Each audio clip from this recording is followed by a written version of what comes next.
U.S. Secretary of State Antony Blinken is in Prague today for the start of a two-day meeting with NATO foreign ministers. They're expected to discuss details of a new Ukraine aid package amid the country's ongoing war with Russia.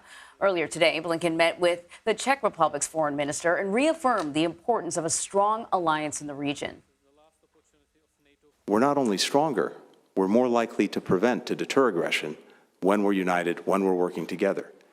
And the foundational premise of our alliance, that an attack on one is an attack on all, sends the most powerful message to would-be aggressors that if they attack one of us, they have to take on all of us. And that is actually the strongest way, the most effective way to prevent aggression in the first place.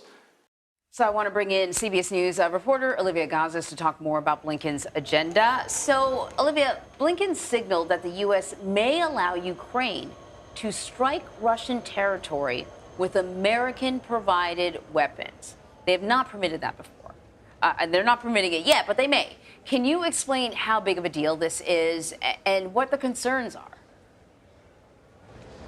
It could be a big deal, Anne-Marie, and you're right that yesterday the Secretary's remarks were still just a hint, but they were the clearest indication yet that this administration is actively considering loosening some of the conditions it had previously imposed and now allowing Ukrainian forces to strike legitimate military targets in Russian territory.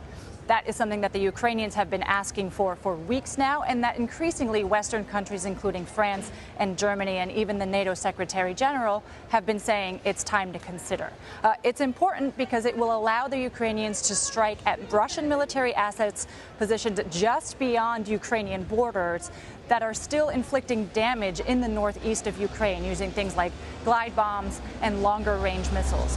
Previously, the Ukrainians had been using things like drones, but Russian interception abilities have gradually gotten better. The U.S. has been reluctant to allow this for so long because of concern that it could cause an escalatory spiral and draw the U.S. and other Western countries whose weapons are being used for such purposes further into this conflict.